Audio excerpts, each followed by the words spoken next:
네, 다 같이 우리 성경을 들고 일어서시기 바랍니다. 봉독해 드릴 하나님의 말씀은 요한계시록 10장입니다. 오늘 아마 요한계시록 10장 전체하고 11장까지 좀 넘어갈 것 같은데, 우선 10장 전체보다는 제가 9절과 11절까지 말씀을 제가 봉독해 드리겠습니다. 이것은 하나님의 말씀입니다. 내가 천사에게 나아가 작은 두루마리를 달라 한즉 천사가 이르되 갖다 먹어버리라. 내 배에는 쓰나 내 입에는 꿀같이 달리라 하거늘 내가 천사의 손에서 작은 두루마리를 갖다 먹어버리니 내 입에는 꿀같이 달아 먹은 후에 내 배에는 쓰게 되더라. 그가 내게 말하기를 내가 많은 백성과 나라와 방언과 임금에게 다시 예언하여야 하리라 하더라. 그다음에 3절 11장 3절을 보면 내가 나의 두 증인에게 권세를 주리니 그들이 굵은 베옷을 입고 1260일을 예언하리라. 아멘. 네, 앉으시기 바랍니다. 이번 8월달 강의는 두 증인에 대한 계시입니다. 두 증인의 계시에 대해서 이번 달에는 제가 말씀을 살펴보려고 합니다. 제 책에는 이제 10장부터 시작이 되거든요. 그래서 10장부터 시작이 되는데, 이제 첫 번째 서론 시간에 두 증인에 대한 개략적인 부분을 먼저 제가 말씀을 드리겠습니다. 요한계시록을 공부하다 보면 여러 가지 주제들이 있고 여러 가지 내용들이 있는데, 그 가운데에 두 증인이라고 하는 이 부분을 이해하게 되면, 깨닫게 되면 아마 모든 사람들이 아마 이 두 증인에 대한 은혜를 엄청나게 받습니다. 그건 사실입니다. 저도 요한계시록을 민 목사님을 만나서 제가 깨닫고 나서 제일 먼저 와닿았던 게 사실 두 증인이었어요. 내가 두 증인과 같은 사역자가 되어야 되겠다, 이렇게 생각을 하고, 만약에 내가 책을 쓴다면 두 증인에 관한 책을 먼저 써야 되겠다는 생각이 먼저 확 오더라고요. 그만큼 두 증인은 정말로 여러분 요한계시록에서 너무너무나 중요한 여러분 그러한 이제 내용입니다. 요한계시록에 기록된 이후에 이 두 증인에 대한 계시는 많은 사람들에게 지금까지 소망에 대한 계시였고, 또 그것도 꿈을 가지게 되는 그러한 여러분 중요한 그러한 계시인 것은 사실입니다. 그런데 참 안타깝게도 이 두 증인에 대한 이 계시를 잘못 오해해서 불미스러운 일들이 너무나 많이 일어났어요. 과거에도 많이 일어났고, 지금도 요한계시록을 배우면서 두 증인이 무엇인지에 대한 몰 이해 때문에 지금도 불미스러운 일들이 지금도 많이 여러분 일어나고 있습니다. 그것은 여러분 성경을 읽으면서 우리는 성경에 보면은 본래의 의미를 잘 깨달아야 되는데, 성경에서 말하는 그 본래의 의미를 깨닫지 못하면 여러분 그 결과가 아주 비참하게 나타난다라고 하는 것은 우리가 이제 기독교 역사를 통해서 우리는 많이 보아왔죠. 베드로 사도는 베드로후서 3장 16절에 이렇게 경고를 했습니다. 또 그 모든 편지에도 이런 일에 관하여 말하였으되 그 중에 알기 어려운 것이 더러 있으니, 그러니까 성령의 감동으로 기록된 하나님의 계시의 말씀 속에서 알기 어려운 것들이 여러분 꽤 있습니다. 근데 성경의 난해 구절이라고 그러잖아요. 그래서 알기 어려운 것들이 더러 있으니, 그 다음에 이제 베드로가 뭐라고 얘기를 하냐면 무식한 자들과 굳세지 못한 자들이, 무식한 자들이라고 했습니다. 지식이 없는 사람들, 그러니까 성경을 제대로 읽어낼 수 있는 지식이 없기 때문에 무식하다는 거예요. 성경은 무조건 읽는다고 깨달아지는 게 아닙니다. 이거 꼭 기억하셔야 돼요. 그래서 무식한 자들과 굳세지 못한 자들이 다른 성경과 같이 그것도 억지로 풀려고 하다가 스스로 멸망에 이르느니라. 이렇게 되어 있습니다. 이단과 사입이라고 하는 말은 하나님의 말씀인 기독교에서 완전 변질된 사람들이잖아요. 성경을 잘못 깨달은 사람들이에요. 처음에 같은 기독교의 공동체 안에 있다가 성경을 잘못 깨달으면, 그리고 성경에서 말하고 있는 중요한 중심에서 벗어나서 엉뚱한 것을 얘기하면 이단이 되고 사이비가 되는 거잖아요. 그러니까 이단과 사이비의 역사가 다 성경을 억지로 풀려고 하다가 억지로 풀어서 결국은 이제 그렇게 되는 것입니다. 성경이 기록된 이후 이제 신학시대 2000여 년에 그 교회의 어떤 역사 신학을 이렇게 보면 이단과 사이비들이 얼마나 많이 나타난지 몰라요. 그 초대교회부터 이제 교회사를 공부해 보시면 말도 못한 이단들이 그 시대마다 나왔고, 지금 이 시대는 말로 형용할 수 없을 정도로 이단이 엄청 많죠. 참 해괴망측한 시대를 살고 있습니다. 앞으로는 더 그렇습니다. 그러니까 문제가 뭐냐? 성령의 감동으로 기록해 놓으신 하나님의 말씀을 잘못 깨달은 거예요. 그러니까 성경을 무조건 읽으면 깨닫는다라고 하는 이 말이 결코 옳은 말이 아닙니다. 제대로 읽어야 되고 성경을 깨닫기 위해서 올바른 신학적인 지식들이 필요하다는 말입니다. 한국교회가 이런 걸 목회자들이 강조해야 됩니다. 무조건 그냥 기도하고 성경 읽으면 성령이 깨닫게 준다. 이거 정말 위험한 말입니다. 틀린 말은 아닌데, 이게 어떤 정확한 기준점이 없이 이렇게 돼버리면 문제가 생긴다는 말이에요. 성경은 아무렇게나 읽어서 안 돼요. 아무렇게나 읽어서 안 되고, 자기 마음속에 뭔가 깨달았다 그래서 그걸 믿으면 절대 큰일 납니다. 이게 이제 2000년 역사를 통해서 이단과 사이비들이 많이 나왔습니다. 특히 제가 이제 종말론을 한 10여 년 계속 깊이 있게 연구하면서, 이게 시한부 종말론자들과 사이비 종말론자들 있잖아요. 다 이 사람들이 구약과 신약 성경의 종말론에 기록된 본문을 잘못 읽어낸 거예요. 한 초대교회 때부터 끊이지 않게 계속해서 교회를 혼란시키고, 이 종말론의 부분은 사회까지 혼란에 빠뜨리게 하잖아요. 그러니까 너무너무 여러분 이 부분은 중요하다라고 하는 사실을 여러분들이 꼭 기억을 해야 됩니다. 그래서 우리는 성경이 성령의 감동으로 기록해 놓은 하나님의 말씀이기 때문에 이 성경을 올바르게 기본적인 지식들을 여러분 우리가 가지고 있어야 되거든요. 그래서 이제 신학이라고 하는 것 절대로 무시하면 안 됩니다. 제가 이제 계속 목회자들을 가르치는 사역을 한 14년째 올해 하고 있으면서 많은 목회자들을 지금 만나잖아요. 그리고 또 이제 신학 사상 같은 경우를 역사 신학적인 입장에서 제 나름대로 계속 연구하고 있습니다.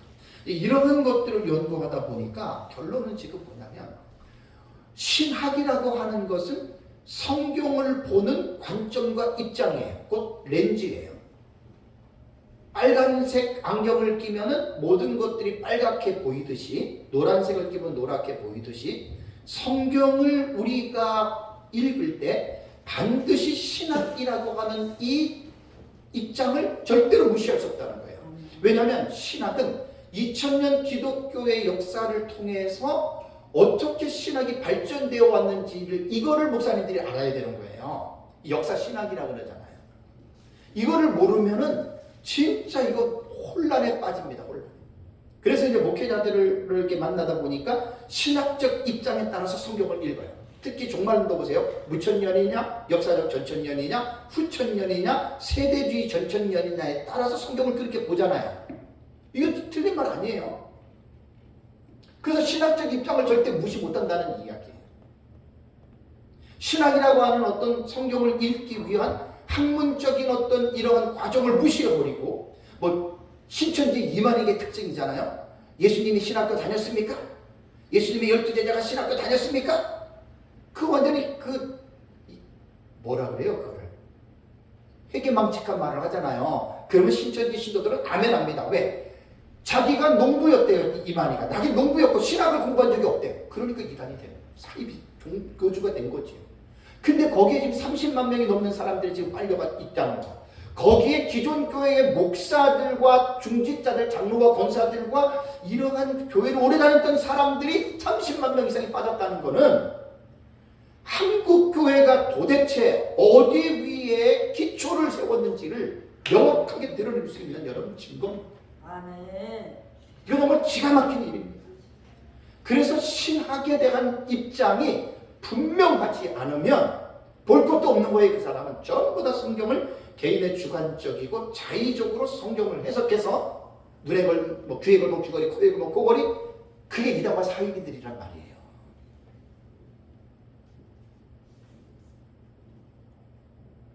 목사님들은 죽을 때까지 신학을 공부하시는 분들이에요. 그냥 성경만 읽으면 성령 깨닫, 이거 정말 위험한 말이고 이단과 사이비들이 하는 말이에요. 이단과 사이비들의 교주들이 보통 성경을 몇천 번, 몇만 번 읽은 사람들이에요. 그 사람들은 성경만 읽었어요. 100% 맞습니다. 그 사람들에게 신학이 없고 주경신학에서 히브리 헬라어 원문도 없고 역사신학이라고 하는 2000년 교회 역사를 통해서 어떻게 기독교가 발전돼 이것도 몰라요. 왜? 지식이 없으니까. 그 무식한 자들이에요. 그리고 뭔가 기도하면 이상한 어떤 기적과 표적이 따르니까 거기 사람들이 빨려 들어가는 거 아니에요? 그래서 그는 신학적 입장을 둘째에 가면 서러울 정도로 지금 강조하는 거예요. 종교개혁 이후에 한 500여 년이 지나면서 신학의 변천사를 보십시오. 제가 전에 우리 카페에도 하나의 도표 그때 기억나십니까? 초대교회부터 시작해서 지금까지 수많은 좌우편으로 갈라진 그러한 신학적인 이데올로기들 있죠. 그거 목사님들이 그걸 알으셔야 되는데 공부하지 않는 목사님들은 전혀 몰라요. 이게 지금 한국교회 큰 문제고 그 문제가 결국은 오늘날 한국교회가 이렇게 나락에 빠지게 된 원인입니다. 그래서 성경은 무조건 읽는다고 깨달아지는 게 아니라 성경을 올바르게 이해하기 위해서는 공부들을 하셔야 돼요. 성경을 어떻게 읽어야 되는지. 그래서 우리가 역사신학, 실천신학, 조직신학, 주경신학 해가지고 4대 신학적인 이 부분을 절대로 무시하지 말라는 거예요. 일부 정말 안타까운 목사님들 중에 신학이 뭔 필요가 있느냐? 신학은 사람이 만든 게 아니냐? 그래서 신학 때문에 교회가 갈라지는 게 아니냐? 그저 무식한 사람들입니다. 정말 그 무식한 사람들. 그래서 이제 저는 여러 가지 수많은 신학의 종류들 가운데에 제가 소리 높여 외치는 것은 개혁신학입니다. 종교개혁자들의 중세 천년 동안 로마 캐톨릭에서 말씀을 완전히 혼합시키고 혼잡시키고 변개쳐버린 로마 캐톨릭에서 캐톨릭을 개혁하자고 나온 게 아니라 종교개혁자들은 백투더 바이블이에요. 성경으로 돌아가자. 초대교회로 돌아가자. 그걸 외쳤던 거예요. 그러니까 천주교로부터 개혁하자가 아니에요. 종교개혁자들은. 기독교의 본질적이고 원론적인 주제인 성경으로 돌아가자는 성경. 왜? 로마 캐톨릭이 성경을 통해서 엄청나게 혼합주의로 잘못된 것들을 만들어 놨기 때문에 종교개혁자들은 천주교를 개혁하자는 말이 아니고 이미 천주교는 타종교고 이단 사이비 종교 중에 최고로 악한 종교가 천주교입니다. 이렇게 얘기를 하면 교회를 다니는 사람들 이 말을 이해하지 못하는 사람들이 태반이에요. 특히 신종통주의 같은 이런 이제 통합적 같은 게 다 그런 건 아닌데 신종통주의 신학을 가진 사람들은 천주교를 우리 기독교의 큰 집으로 봅니다. 그게 신학적 입장입니다. 역사를 그렇게 봅니다. 아, 이거 참 이렇게 되면 내 속에 막 또 불이 나고 열이 나요. 천주교의 교리를 한번 들어가 보세요. 교리를. 그래서 천주교는 교리적인 입장으로 볼 때는 구원이 없습니다. 여러분 그거 아셔야 돼요. 천주교 신학적 입장으로 볼 때 구원이 없어요. 마리아 무제설, 그죠? 마리아 승천설, 그리고 교황 무오설, 여기 원죄가 없다는 거예요.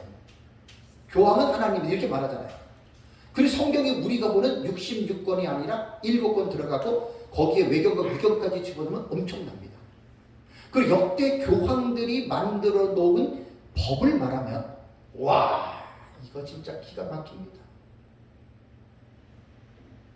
그냥 신천지 이만희 같은 경우는 성경을 자의적으로 해석해서 이렇게 했지만 천주교는 그 정도가 아니라 기독교에서 말하고 있는 기둥 같은 진리들을 말도 못하게 핵심적인 기둥 쳐버렸어요. 그 10계명도 2계명이 없잖아요. 천주교 성경에는. 여러분 확인들 해보세요. 보세요. 이 예언의 말씀을 가감하면 저주받아요. 요한계시록을 1차적이지만 구약이건 신약이건 말씀을 빼버리고 변질시키면 그 저주받습니다. 그 천주교가 그런 종교잖아요.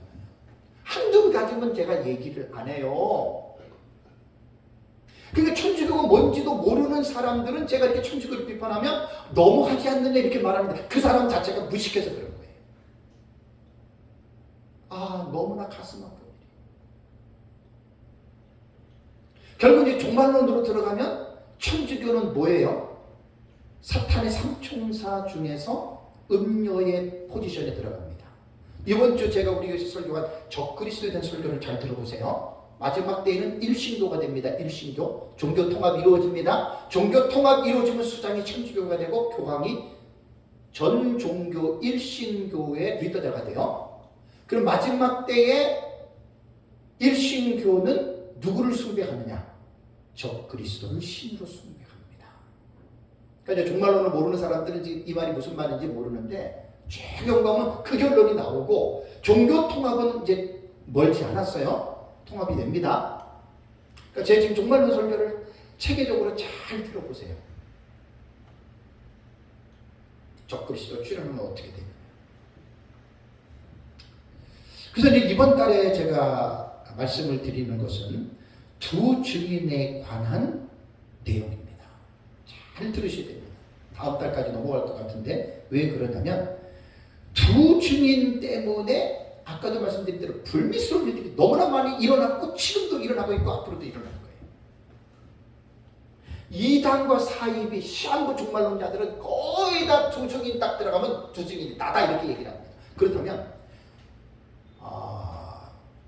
두신 마르티신이라고 두 증인이 원래는 이제 그 두신하고 마르티신의 그 원래 단어가 듀오 마르티시예요. 듀오가 둘이라고 하는 말이고 마르티시가 증인이라는 말인데 두 증인인데 이것을 문자적으로 읽느냐 상징으로 읽느냐를 결정해야 돼요. 여러분 요한계시록은요 무조건 읽으면 안 돼요. 요한계시록 독법을 잘 기억하셔야 돼요. 텍스트를 문자로 읽느냐 상징으로 읽느냐 이걸 딱 결정하셔야 돼요. 이걸 결정하셔야 된다고 요한계시록. 그러면 두 증인이라고 하는 둘을 문자적으로 읽으면 둘이지요. 상징으로 읽으면 둘은 모든 집합체를 대신하는 비유로 말하는 숫자가 될 수 있어요. 그렇죠? 그러니까 종말론을 해석하는 신학적 입장을 보면 세대주의 전천년은 성경에 기록된 종말론에 대한 텍스트를 뭐로 읽어요? 다 문자적으로 읽어요. 제가 많이 말씀드렸잖아요. 1260일 그러면 문자 1260일. 마운트닭은 마운트닭. 그런데 모든 것들을 다 문자로 읽는 게 세대주의고 여기에 정반대가 누구냐? 무천년은 뭐로 읽어요? 다 상징으로 봐요. 그러니까 이 둘이라고 하는 이 수를 문자로 보느냐 상징으로 보느냐에 따라서 해석이 어떻게 되겠어요? 다르지요. 조금 다르면 상관없는데 완전 달라버려요. 그래서 문자적인 해석을 취하는 사람들은 두 사람의 증인이다. 세대주의 그렇게 얘기를 해요. 엘리야나 뭐 이렇게 이야기를 해가지고 요한 이렇게 얘기를 해서 두 사람으로 봐요. 모세 이렇게. 그 사람이 마지막에 나타나는데 이게 세대주의고. 무천년은 둘이라고 하는 숫자를 신약시대 전체의 사역자들로 해석을 합니다. 이게 상징 해석이잖아요. 우리 역사적 전천년은 종말론의 해석의 이 기전을 똑바로 알고 있어야 돼요. 역사적 전천년이 뭐냐? 이 정체성을 세워야 돼요. 역사적 전천년은 텍스트를 해석할 때 문자적 해석을 우리는 중요시합니다. 우선한다는 말이에요. 성경의 이것은 칼빈이 성경을 해석할 때 칼빈이 그렇게 강조했던 내용이에요.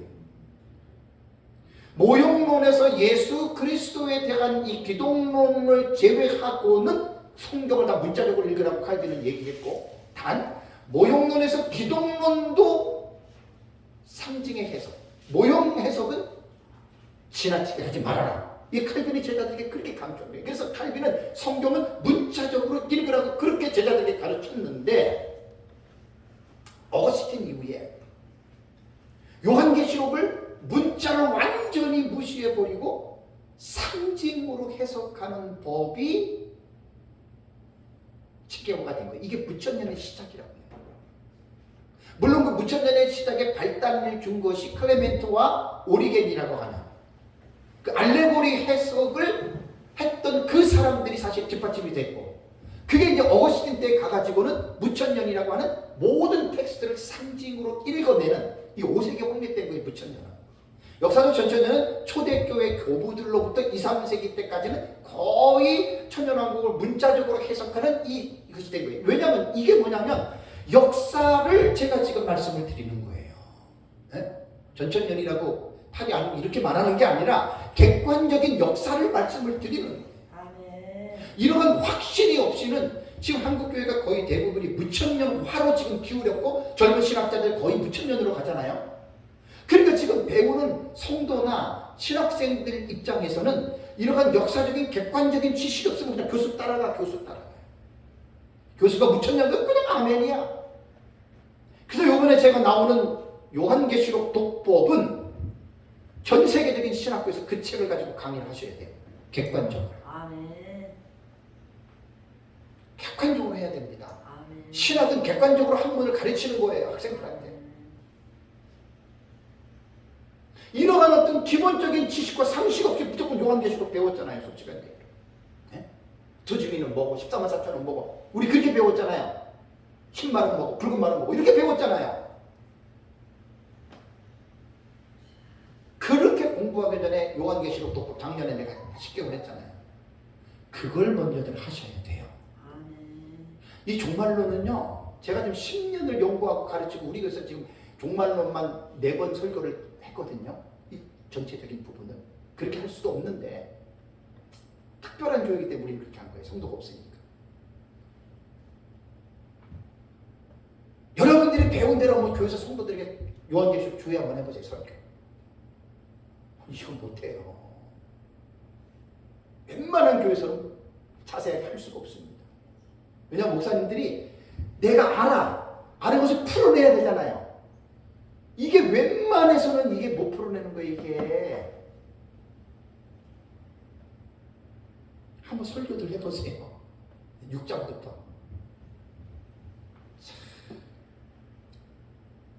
그래서 잘 배우시고 잘 연구를 해야 돼요. 몇 번 계속해서 반복해요.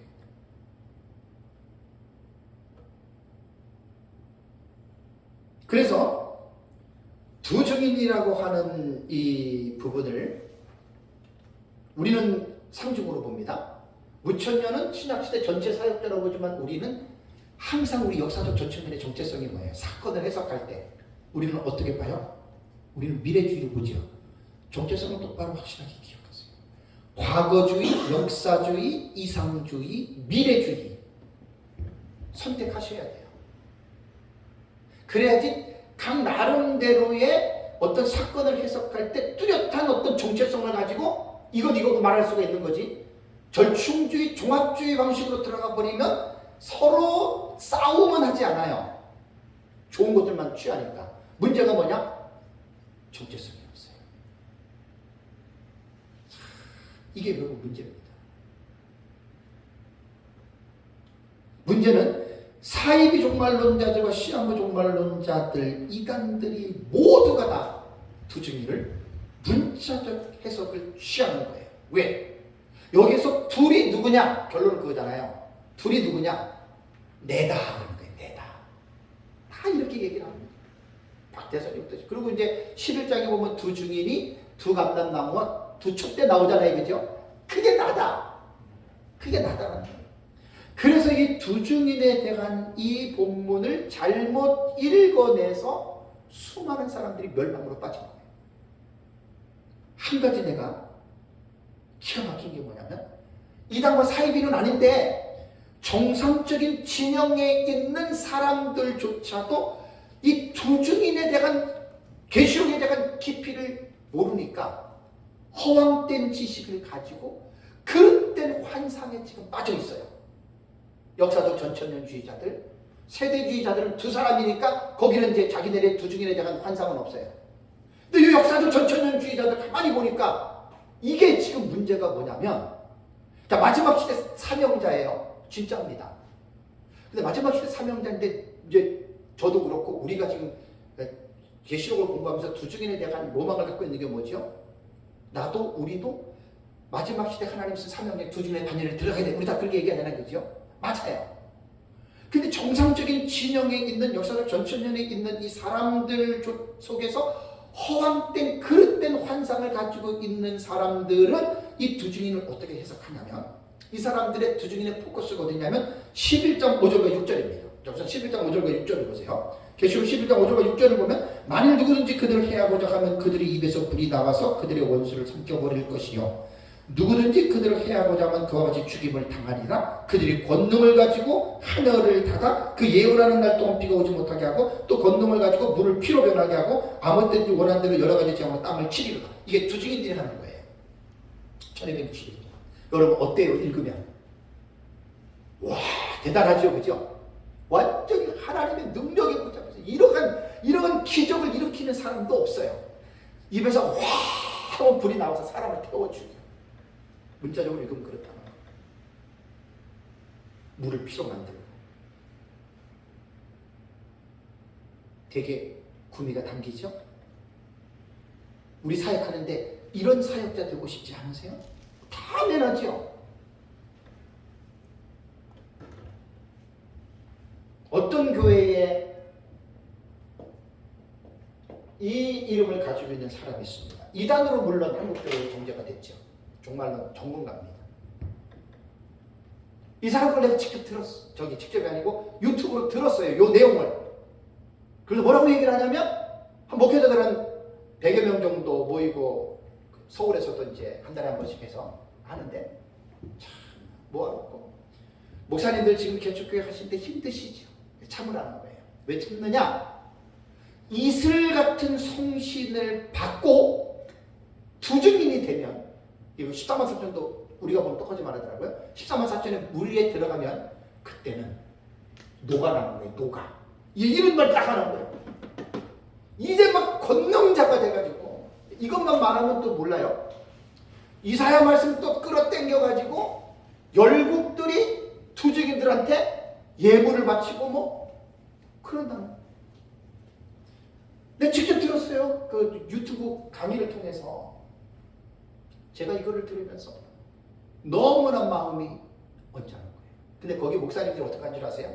다들 아멘. 참 기가 막히죠. 그러니까 두 증인에 대한 이 말씀은 소망과 비전을 주는 계시는 맞아요. 저도 정말 마지막 때에 이러한 두 증인의 반열에 들어가려면 막 힘쓰고 있어요. 저도 이런 사역자가 되고 싶은 거예요. 저도. 근데 이 본문의 해석은, 제가 이제 제 책을 잘 읽어보시면, 주해를 보시면 이 문자 해석을, 성경 해석을 잘 하셔야 돼요. 잘 하셔야 돼요. 지금 이런 부분들. 그래가지고 이제 성경도 제대로 모르고 목회 안 돼가지고 뭐 어려워보고 막 이런 사람들 불러 모아놓고 그들에게 허황된 비전을 주는 거예요. 그게. 그러면서 자기는 종말의 사역자가 될 것이다. 두 증인이 될 것이다. 여러분 사실 요한계시록을 공부하시다가 보면은 거의 두 증인에 집중될 수밖에 없어요. 사역자들은. 왜냐하면 마지막 시대 사역자들이잖아요. 내가 이러한 사역자가 되어야 되겠다라고 하는 말을 누구나가 다 갖는다는 말입니다. 그런데 두 증인은 아무나 되는 게 아니죠. 기도 많이 한다고 됩니까? 성경을 많이 안다고 됩니까? 그래서 사실 두 증인에 관한 본질을 꽤 정확하게 계시해 주는 말씀이 14장 4절과 5절이에요.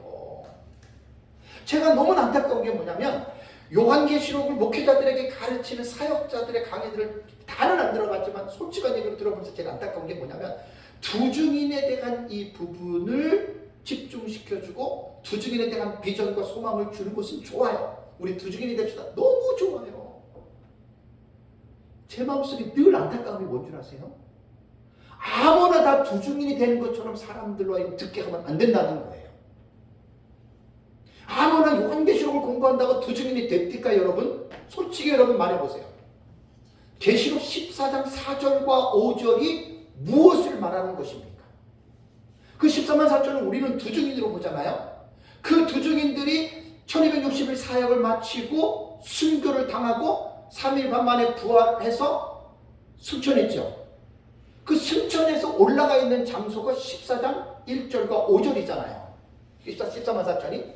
그럼 거기서 뭐라 했습니까? 이 사람들은 14장 4절과 5절 보세요. 참. 그러니까 성경을 제대로 알지 못하면 무식한 사람들이 뭐 성경이 다 자기 마음속에 있다고 성경을 달달 외운다고 하는데 몰라요 의미들을. 정말 성경은 목사님들 기본적으로 히브리 헬라어 원문을 기본적으로 보셔야 돼요. 그런 거 다 필요 없다고 하는 사람들 그 솔직히 목사들 자격 없어요. 그런 사람들. 자, 14장 4절 5절 읽겠습니다. 이 사람들은 여자와 더불어 더럽히지 아니하고 순결한 자라 어린 양이 어디로 인도하든지 따라가는 자며 사람 가운데에서 속량함을 받아 처음 익은 열매로 하나님과 어린 양에게 속한 자들이 뭐라고요? 그 입에 거짓말이 없고 흠이 없는 자들이라. 이 말은 뭐냐면 두 증인이 이 지금 14만 4천이니까 두 증인으로 본다 그랬잖아요. 이들은 이미 사역을 마치고 올라갔지요. 이 사람들은 이렇게 살았던 사람들이에요. 100%. 무슨 말인지 아세요? 그러면 우리 종말론을 공부하시는 분들이 두 증인에 대한 비전을 심어줘야 돼요. 왜냐하면 목사들만 두 증인이 되는 게 아니라 일반 성도들도 작은 두루마리 이제 오늘 이제 공부할 내용인데 작은 두루마리의 계시를 잘 받아먹고 올바르게 깨달은 사람은 평신도도 써요. 목사만 된다고 이런 말들 하지 마세요. 씁니다. 그러면 두 증인에 대한 비전과 소망을 주되 뭘 강조해야 되겠어요? 뭐 입에서 불이 나오고 땅을 치고 좀 물 좀 갖다 주세요. 이런 걸 강조해야 되겠냐고요.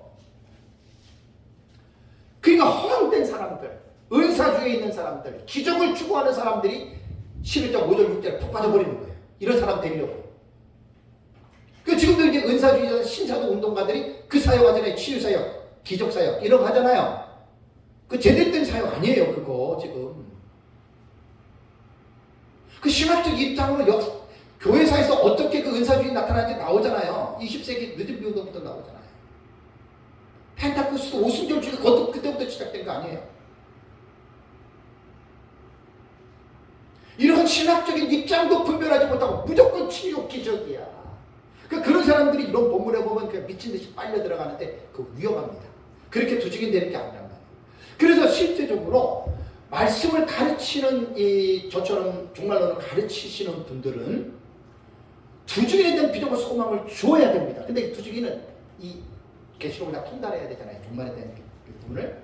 그러면서 두증인은 어떻게 되냐면 14장 4절과 5절을 깊이 있게 가르치세요. 첫 번째, 두증인들은 여자와 더불어 더럽힌 자가 아닙니다. 육체적인 성적인 그거 말하는 게 아니고 여자는 음료교입니다. 신학적 변질입니다. 그래서 제 책을 보면은 여자와 더불어 더럽히지 않을 때 내가 신학적으로 풀어나가잖아요. 신학적 자격이에요.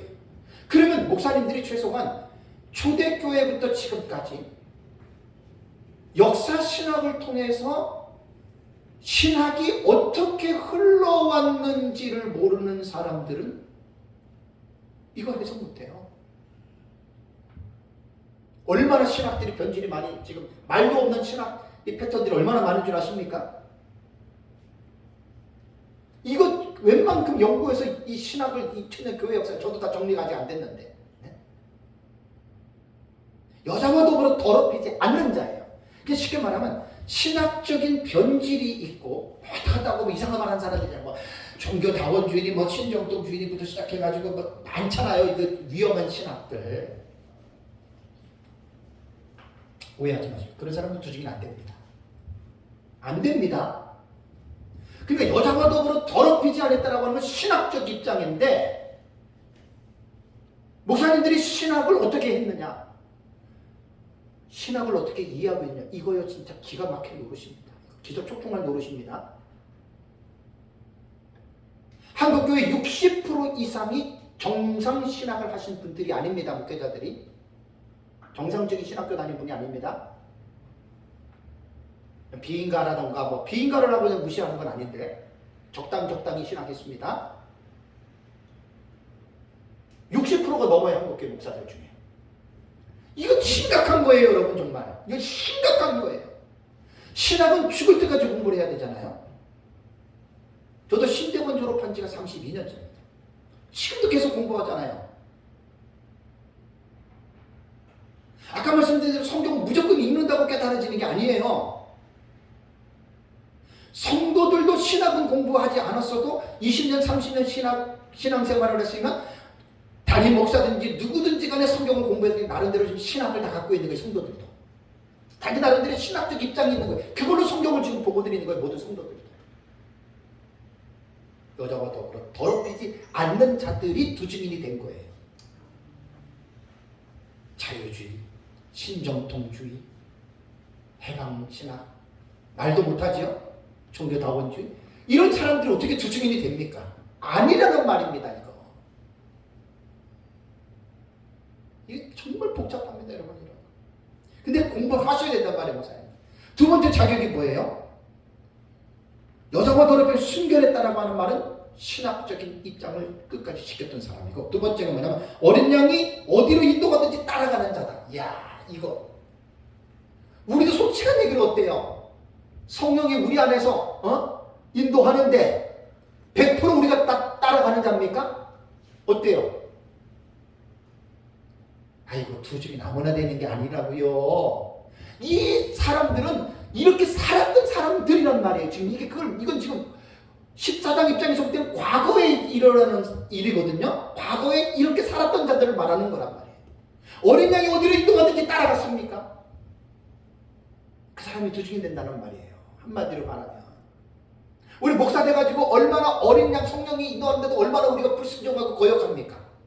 안 그래요? 여러분, 정말 우리 목회자들이 다 우리 안에 있는 어린 양 성령이 인도하는 대로 정말 우리 100% 다 순종하면서 따라갑니까? 아니죠. 그럼 두 증인이 안 되는 거예요.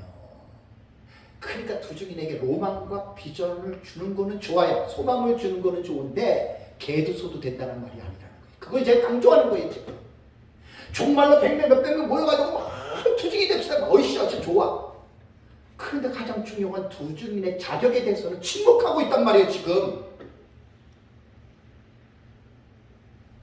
그러니 신학적으로도 불분명하고, 네?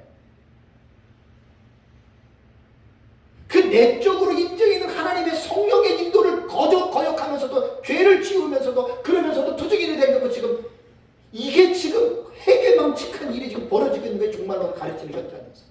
난 이걸 봤어요. 몇 군데 봤어요. 너무 기가 막혀가지고.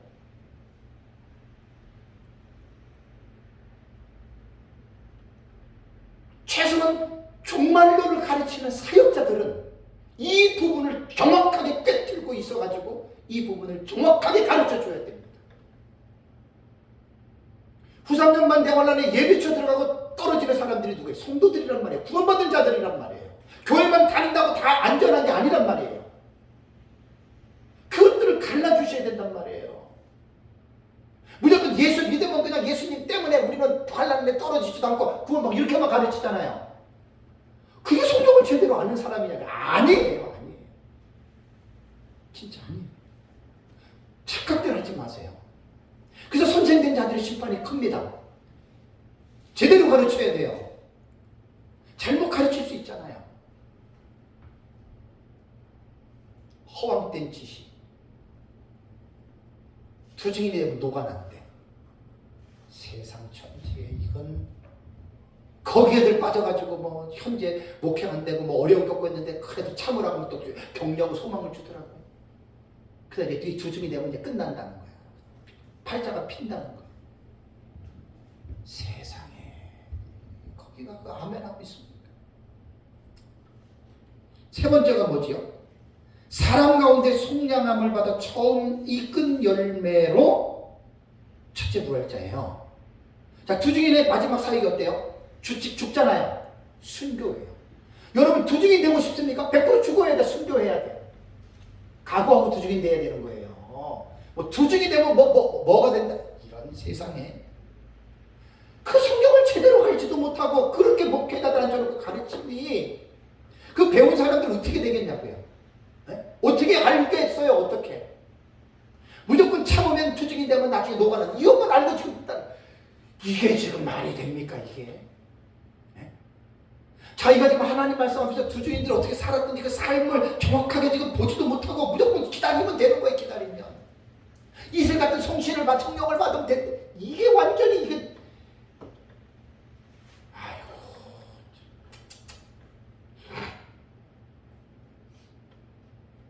이 성령에 대해서도요. 오순절 계통의 성령론과 개혁 신학의 성령론 다릅니다. 성령 세례 그 다릅니다, 여러분 그거. 그래서 신학적 입장이 그만큼 중요하다는 거예요. 네 번째가 뭐지요? 5절 보세요. 그 입에 뭐가 없고 거짓말이 없고. 참 저도 두려운 거예요. 저도 완전하지 않아요. 거짓말하지 않는 사람이 두 증인 되는 거예요. 이게 네 번째 자격 조건이에요. 많진 않아도 개 중에 목사들 중에 거짓말이 입에 붙어있는 사람들이 간혹 있어요. 참. 정치하는 데에는 거짓말이 없으면 정치 못하잖아요. 두 증인 안 됩니다. 그 사람. 입에 거짓말이 없어요. 목에 칼이 들어와도 정직하게 말하셔야 돼요. 목사님들. 두 증인 되려면. 네? 회장님 아시겠죠? 예. 목에 칼이 들어와 죽어도 정직하셔야 돼요. 정직한 말을 해야 된단 말이에요. 말. 지금 14장은 두 증인들이 이미 세상에서 그렇게 살았던 사람, 사역했던 사람들이 지금 부활해서 올라온 거기 때문에 이 본문을 정확하게 인식하란 말이에요. 지금 두 증인을 가르치려면. 다음에 뭐지요? 다섯 번째가 흠이 없는 자들이러라. 아모모스라고 하는 이 말은 흠이 없다. 제사에서 드려지는 걸로 흠이 없는 제물로도 아모모스가 사용이 됐지만 이 아모모스는 도덕과 윤리적인 측면에도 사용이 됐습니다. 목사가 7계명에 도둑질에 거짓말에 온갖 빠지면서 두 증인 될 수 있을까요? 우린 없죠. 두 증인이 되려고 하면서 트릭을 쓰는 사람들이 있어요. 목회자들이. 이 사람 저 사람 해가지고 전화해가지고 에? 진실하게 결여된 사람들이 많아요.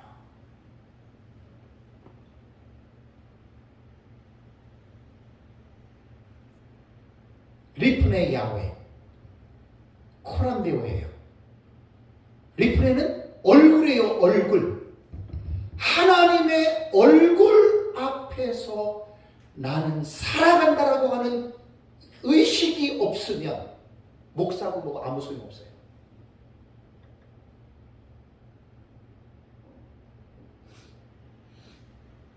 항상 나는 하나님의 얼굴 앞에서 살고, 제가 지금 강의도 하나님의 얼굴 앞에서 나는 강의하는, 설교도 하나님의 얼굴 앞에서 설교하는 거예요. 하나님이 나를 꿰뚫고 있는데 내가 어떻게 불순결한 그런 생각을 갖고 있겠어요? 사람들한테 이 말하고 저 말하고 속이고. 예? 그러니까 여러분, 흠이 없다라고 하는 말씀 속에는 하나님 앞에서 사는 사람들인데 정직하고 진실한 자라는 거예요. 물론 인간은 죄인이고 전적 타락했기 때문에 완전할 수는 없어요. 누구나가. 우리는 죄를 안 지려고 하지만 죄를 져요. 그때 우리 회개함으로 바르게 쓰잖아요. 이게 이제 우리는 그때 잘못된 것들을 하나님 안에서 우리는 정리가 되는 건데, 이걸 기억하고 흠이 없는 자다. 저도 제 자신과의 늘 싸웁니다. 마귀가 우는 사자처럼 삼키려고 저를 얼마나 발악하는지 몰라요. 흠이 없는 자들이 돼. 흠이 없는 자들. 도덕적으로나 윤리적으로나 사람들과의 관계에서나 목회자들의 관계에서나 사역적인 관계에서나 하나님이 다 보고 있기 때문에 그분 얼굴 앞에서 흠이 있으면 어떻게 여러분 두 증인이 되겠냔 말이에요. 제가 지금 강조하는 건 그거예요. 그래서 아까 다시 이제 전으로 이제 돌아가면 종말론을 가르치는 현장에서 한국에 많겠죠. 많아요. 목회자들은 이제 물론 종말론 가르치는데 그 종말론을 가르치는 사람이 자기가 이 5가지의 말씀에 대해서 두렵고 떨림으로 붙잡히지 않는 가운데 그냥 지식으로만 가르친다? 그 잘못 가르친다. 그러면 전부 다들 그래서 아까 그랬잖아요. 두 증인은 정상적인 진영은 이단과 사이비 말고 이제 우리 이런 모임이에요. 에? 그 종말론 가르치는 데 많단 말이에요. 의외로. 거기서 이제 전부 다 계시록 연구하는 사람들은 두 증인 그러면 다들 이제 막 소망과 비전이 막 생겨요. 나도 두 증인 돼야 되겠다. 14장 4절과 5절을 깊이 있게 이거는요. 대한에스라 성서연구원에 제가 에스라의 네임을 가지고 제가 이 사역한 지가 14년인데 에스라에게 도전을 받는 게 뭐냐면 여호와의 율법을 연구하고 가르친 게 아니고 연구한 것을 뭘 했어요? 준행했다는 말이에요. 이게 지금 중요한 거예요. 목회자가 저도 부족하지만 연구해서 가르치는 데만 열심을 품지 말고 연구한 이것이 나를 먼저 가르쳐야 돼. 나를 가르쳐서 내가 먼저 그런 겸손한 사람, 내가 먼저 그런 헌신한 사람이 되면 그 사람의 가르치는 능력이 있다는 거예요. 성령은 거룩한 영이죠. 거룩한 영입니다. 성령은 거룩하게 살려고 하는 자를 통해서 나타납니다. 그걸 꼭 기억하셔야 돼요. 그래서 두 증인에 대한 이 내용이 나오면 참 잘들 여러분 기억을 하셔야 됩니다. 그래서 이제 오늘부터 다음 시간부터 공부할 이제 10장부터 11장까지는 진짜 목회자들에게 있어서는 너무너무 중요한 본문이 돼요. 왜? 두 증인에 대한 본문이기 때문에. 그래서 두 증인에 대한 전모입니다. 전모는 전체적인 모습이잖아요. 아웃라인이에요. 우선 두 증인에 대한 이 부분은요. 10장 1절부터 11장 12절까지가 한 덩어리입니다. 내용이 10장과 11장이 다른 내용이 아니에요. 같은 문단으로 보라는 이야기예요. 첫 번째는 서론입니다. 서론 부분은 이제 중요한 게 뭐냐면 요한이 대행적 예표 사역을 했다. 이거는 제가 만든 용어예요. 이렇게 표현할 수밖에 없겠더라고요. 요한이 대행적 예표 사역을 했는데 이것이 10장 1절에서 11장 2절까지예요. 이걸 서론으로 보셔야 돼요. 두 증인에 대한 본문은 이거 잘 보셔야 됩니다. 그럼 첫 번째는 뭐냐면 서론에서 힘센 천사의 모습이 나옵니다.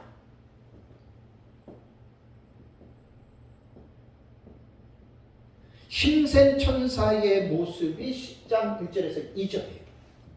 이게 지금 개관을 하는 거예요. 우리가 성경을 공부할 때 무조건 들어가지 마시고 전체적인 융과 개론, 개관, 그죠? 이거를 먼저 이해한 다음에 본문으로 들어가서 추경 신학으로 반드시 또 원문을 들어가서 공부를 하셔야 돼요. 이게 습관이 되셔야 돼요. 습관. 그래서 이제 서론에 힘센 천사의 모습이 1절과 2절에 나오고요. 두 번째는 힘센 천사의 표호가 나옵니다. 부르짖는 모습. 표호가 3절에서 4절입니다. 제 책에 다 나오는 거 좀 요약해서 말씀드리는 거예요. 세 번째는 힘센 천사의 맹세의 말이 나옵니다. 맹세에 대한 말이 5절에서 7절에 나와요. 그리고 네 번째는 요한의 대행적 대신 행해 주는 거예요. 예표론이에요. 예표 사역. 요한이 대행적으로 예표해 주는 이 사역인데 네 가지가 나와요. 첫 번째는 뭐냐면 작은 두루마리를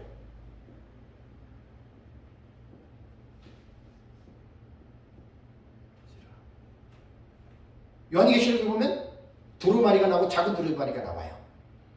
작은 두루마리는 비블라디온이고 그냥 두루마리는 비블리온입니다. 다음 시간에 제 책에 다 나와요. 요거 말씀드리겠습니다. 그러니까 작은 두루마리를 가지라. 작은 두루마리를 가지라가 8절입니다. 10장 8절.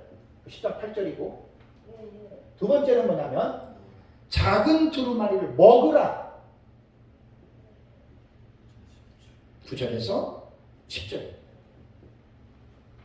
세 번째는 작은 두루마리를 예언하라. 예언하라. 이게 11절입니다. 10장 11절. 네 번째가 성전 앞마당을 측량하라.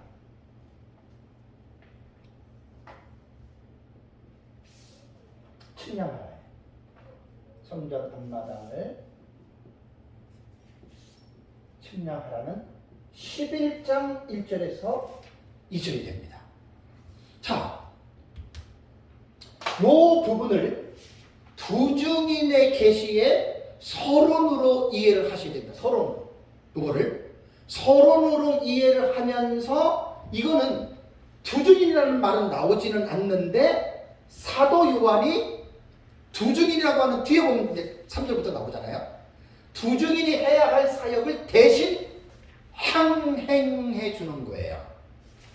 그래서 대행적 예표론으로 타이폴로지로 그림자로 대행적 예표 사역이라고 제가 명칭을 붙인 거예요.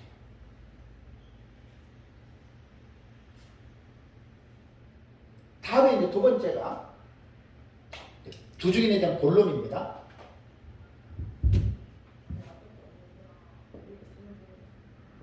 두 번째가 이제 본론이 되는데 두 증인의 사역 기간입니다. 두 증인의 사역 기간이 11장 3절 나오죠. 1260일이 돼요. 다음에 두 번째 두 증인의 다른 호칭 두감람나무와 두 촛대죠. 요것이 11장 4절에 나오고 세 번째가 두 증인에게 주어진 불사신의 권세. 두 증인 죽지 않습니다. 요것이 5절과 6절입니다. 아까 살펴봤죠. 5절과 6절. 다음에 네 번째가 두 증인의 순교입니다. 순교가 7절에서 10절 나옵니다. 다섯 번째가 부활. 부활이 11절. 여섯 번째가 두 증인의 승천. 이것이 12절이고 다음에 일곱 번째가 뭐냐면 두 증인의 승천 시에 일어나는 사건입니다.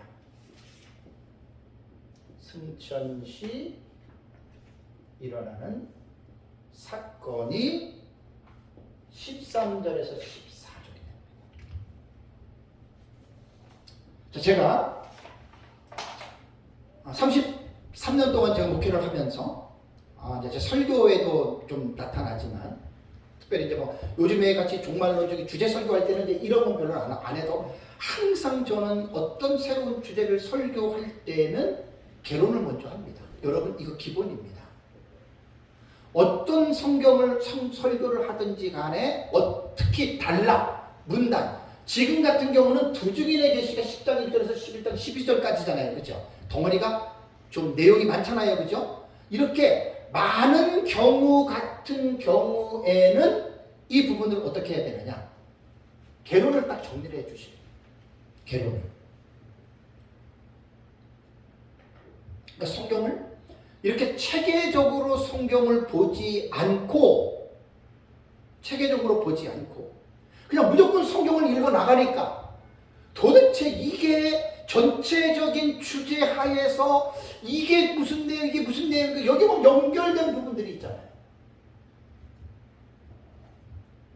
그래서 서론 부분에는 사도 요한이 대행적인 예풀 사역을 했는데 본론으로 들어가 보니까 이게 누구냐? 두중인들이 하는 거구나 이게 나옵니다. 좀 대략적으로 지금 말씀을 드리는 거예요. 그러면서 이제 성경을 볼 때 이제 주해, 제가 이제 주해 설교를 하고 제 책이 주해집이잖아요. 그런데 한 절 한 절 들어가서 읽으면서 그 내용에 대한 의미를 단어를 원어 사전에 대해서 원어적 개념을 본다든가 아니면 구문론을 본다. 지금 사실 이 제 책은 조금 부끄러운 게 뭐냐면 원어에 대한 부분이 너무 약해요. 이제 구문론 같은 것들이 없어요. 특히 제가 이제 강조하는 여기 동사 있잖아요. 가지라, 먹으라, 예언하라, 측량하라. 이게 지금 제 책에는 이게 없어요. 이게 전부 다 보면 명령법입니다. 명령법. 그 예언하라만이 이제 부정사고 나머지 가지라, 먹으라, 측량하라는 다 명령법입니다. 이게 명령법 보니까 과거더라고요. 명령법 과거는 시제가 없습니다. 제한을 안 받습니다. 과거, 현재, 미래 없습니다. 그 명령법 과거는 어떻게 해석하느냐? 단회적이나 단호함인데 이 본문은 다 단회적으로 해석하는 게 아니라 단호함으로 해야 돼요. 여러분 우리 이 단호함이 뭐냐면 강조용법이잖아요. 이 작은 두루마리를 쉽게 말하면 요한계시록을 가지고 먹고 이것을 계속 공부하라는 건데 이게요 그냥 하고 싶으면 하고 시간이 바쁘면 안 나오고 이거는 단호함의 해석이 아니에요. 제가 에베소서 주의 설교를 하면서 에베소서 주의 설교에는 거의 3장 이후에는 제가 동사를 많이 강조했어요. 그 책으로 제가 낼 거예요. 에베소서 주의 설교. 지금 현재 책을 보니까 800페이지 이상이 돼요. 줄여가지고.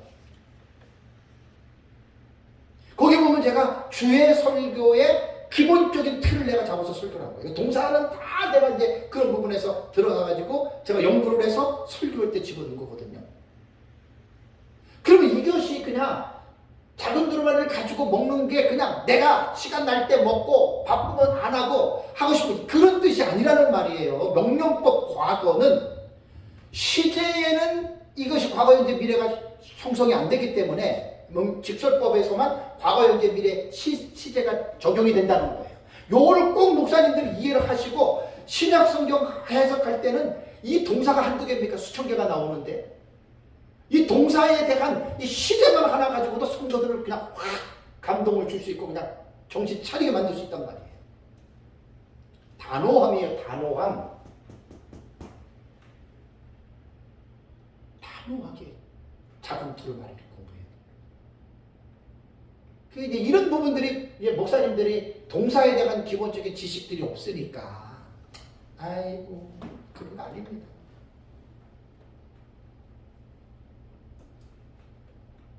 어쨌든 계시록 10장 1절부터 11장 12절 요 사실 13절과 14절은 두 증인이 승천할 때 일어났던 사건이기 때문에 두 증인에 대한 본문이 이게 지금 사막간계시에 들어가는 거거든요. 막간계시에 해당해도 되지만 왜 제가 이것을 막간계시로 집어넣는 그렇게 해도 상관은 없는데 왜 이것을 제5막간으로 뺐냐면 둘째 화가 나오잖아요. 여섯 번째 나팔의 사건이 여기서 종식이 된다고 나왔기 때문에 이건 지금 두 증인의 전모에서 내가 집어넣은 것이고 이것을 본경이냐 막간계시냐라고 볼 때는 이것은 본경으로 올라갑니다. 제5 본경이 되는 거예요. 왜냐하면 내용이 둘째 화가 되기 때문에 여섯 번째 나팔이 되기 때문에 그렇다는 것입니다.